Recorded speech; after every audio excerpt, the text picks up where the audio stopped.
Bonjour à tous, j'espère que vous allez excellemment bien et on va parler moto Grand Prix, on va parler du début de saison, des conséquences du coronavirus sur ce début de saison parce que, je sais pas si vous l'avez appris cette semaine, il n'y a pas de vidéo dessus, je sais pas si vous regardez l'actualité du MotoGP en général le reste du temps, mais on a eu deux reports de Grand Prix, enfin un report et une annulation, plus précisément, le Grand Prix MotoGP du Qatar est annulé et la course de Thaïlande, elle est reportée. Pour le moment, on ne connaît pas encore la date du report du Grand Prix de Thaïlande.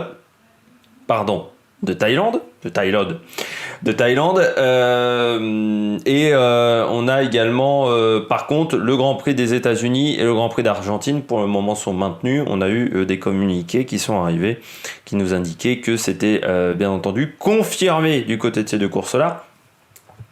Bien entendu, c'est la complexité du début de saison qui s'annonce là du côté de la MotoGP, parce qu'on va décaler le début de saison d'un mois pour la catégorie MotoGP. Pourquoi? Tout simplement parce qu'au Qatar, on demande un confinement de 14 jours et ce n'était pas possible pour les équipes italiennes, parce que ça concerne les équipes italiennes, donc Ducati, Aprilia, en grande majorité, mais également Pramac. Enfin, il y a plusieurs équipes italiennes en moto, vous le savez.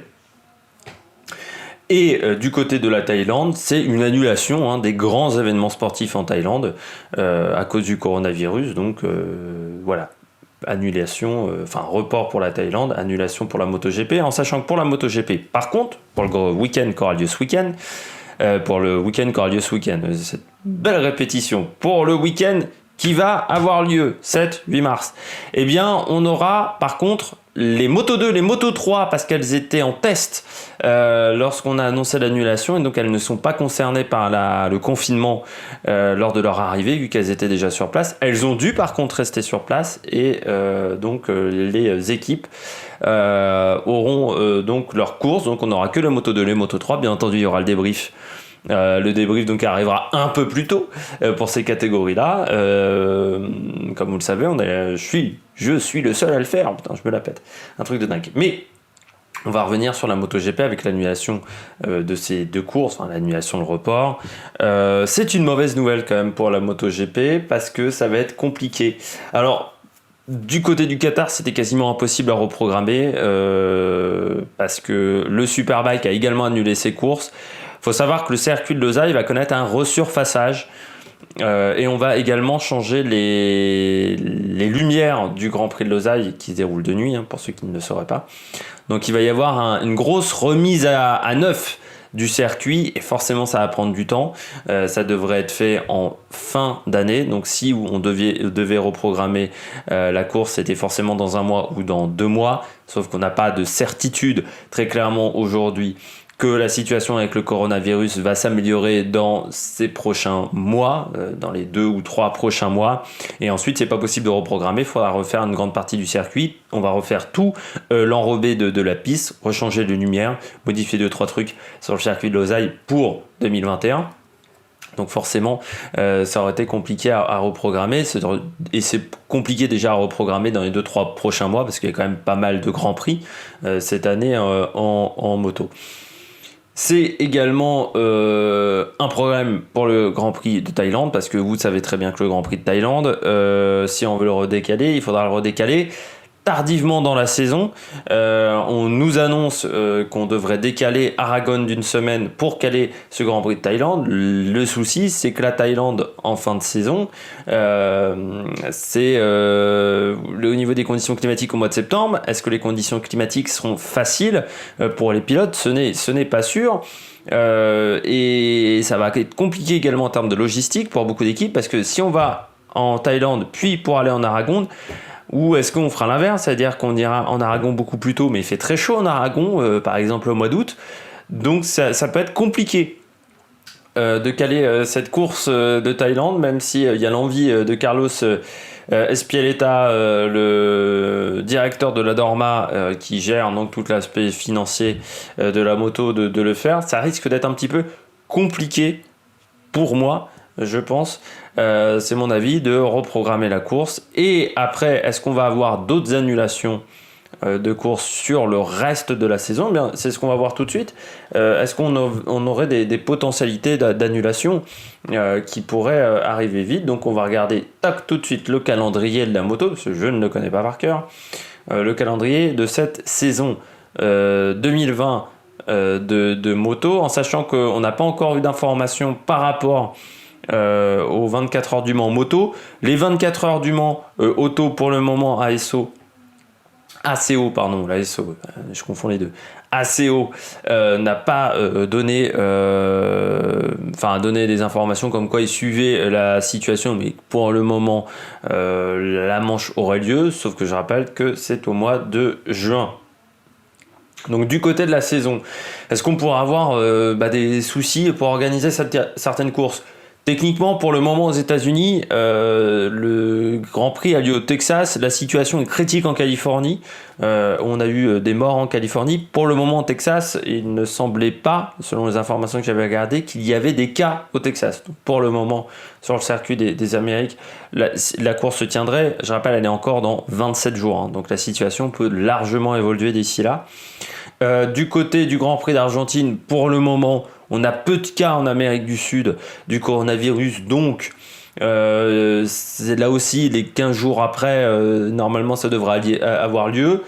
Au niveau du Grand Prix d'Espagne, pour le moment, la situation se dégrade légèrement en Espagne. On a eu le premier décès en Espagne hier, donc pour le moment, la course aurait lieu, mais il faut voir comment la situation va se passer, en sachant que du côté du Grand Prix des États-Unis, on peut faire une sorte de vase clos sur cette piste assez facilement. De toute façon, les organisateurs ont déjà prévu des méthodes pour lutter efficacement contre le coronavirus, pour essayer de lutter contre le coronavirus avec des prises de température. Limiter également le nombre de personnes sur les paddocks, parce que je pense que sur tous les grands prix, par contre, on risque d'avoir des limitations de personnes sur les paddocks. Il pourrait que les journalistes ne puissent pas être présents, ou avec des équipes beaucoup plus réduites sur les grands prix, au moins tant qu'on n'a pas réglé la pandémie du coronavirus qui a lieu en ce moment dans le monde entier. Les deux manches, par contre, où on est moins rassuré, c'est déjà la manche française qui a lieu dans 69 jours. Si la situation se dégradait énormément en France et du côté du Mans, ça pourrait être compliqué parce qu'il y aura plus de 5000 personnes sur le circuit du Mans, et que quand vous êtes sur un circuit, il y a quand même un peu de confinement, il y a quand même des échanges, des autographes, et voilà, donc vous pouvez contracter le virus. Et puis surtout, la complexité, c'est du côté du Mugello. Le Mugello, c'est en Toscane. Alors, c'est pas l'endroit où pour le moment il y a le plus de cas en Toscane.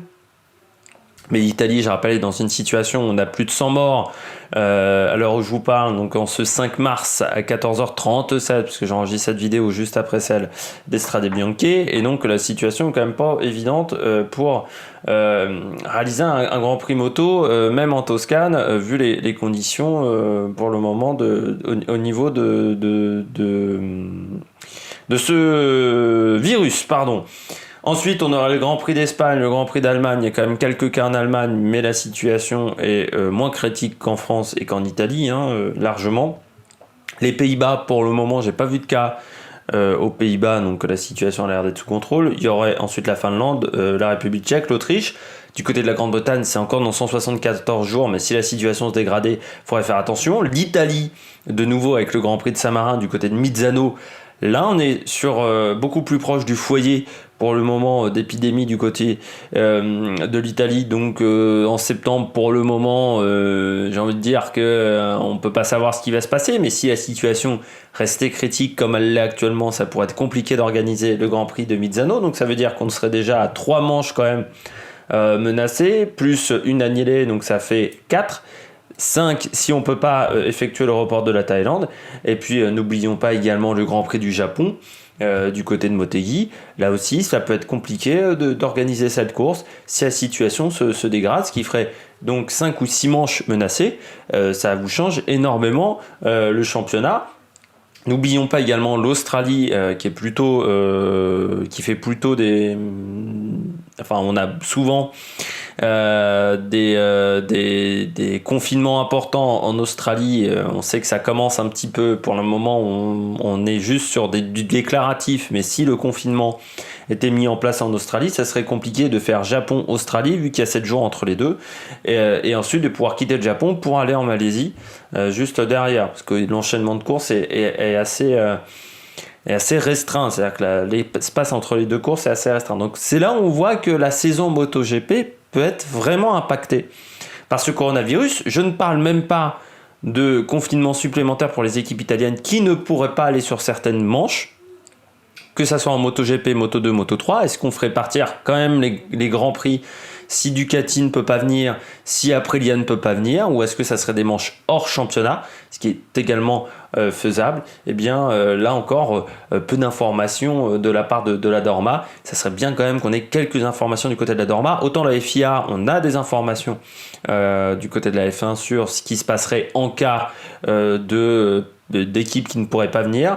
Il ne faut pas non plus négliger que des techniciens sont italiens dans beaucoup d'équipes. Ça peut également avoir un impact important dans les semaines à venir. Mais voilà, le coronavirus aura forcément un impact sur la saison MotoGP, donc il faut s'attendre quand même à ce que des Grands Prix soient annulés, parce qu'on ne pourra pas reporter dans le calendrier 3, 4, 5 manches. C'est impossible, on pourra en reporter 1, 2, c'est encore jouable. À partir de 3, ce n'est plus jouable, il faudra forcément annuler des courses. Donc voilà, là quand on voit qu'il y a 5 manches quand même, où on peut déterminer qu'on peut avoir des risques, ça peut être compliqué de réaliser une saison complète, même si monsieur le Espialeta, le mec de la Dorma, dit que non, il n'y a aucun problème, la saison aura lieu. Oui, la saison aura lieu, mais avec combien de manches? Ça, c'est un peu moins sûr, très clairement, de le savoir. Bon, j'espère que vous avez aimé cette vidéo. Donc n'oubliez pas les dates importantes. On fera le débrief de la course Moto2, Moto3. Juste après la course. Donc la course a lieu dimanche. Donc on fera... Certainement, je vais enregistrer le débrief lundi. Enfin, tout dépend s'il y a Paris-Nice. Là encore, ça peut être lundi, ou ça peut être déjà dimanche après-midi, j'enregistre. Donc ça sera en ligne lundi ou mardi pour la mise en ligne de ces vidéos, hein. Donc soit lundi, mardi, mercredi, hein, vous savez, les deux seront peut-être pas en ligne en même temps. Puis nous, de toute façon, on se retrouve pour la moto, mais on se retrouve également pour de nouvelles aventures sur l'Amérique Production. N'hésitez pas à vous abonner, n'hésitez pas à réagir dans les commentaires, n'hésitez pas à mettre un pouce bleu si vous avez aimé. Puis nous, donc, on se retrouve très vite sur la chaîne. Allez, ciao ciao sur l'Amérique Production.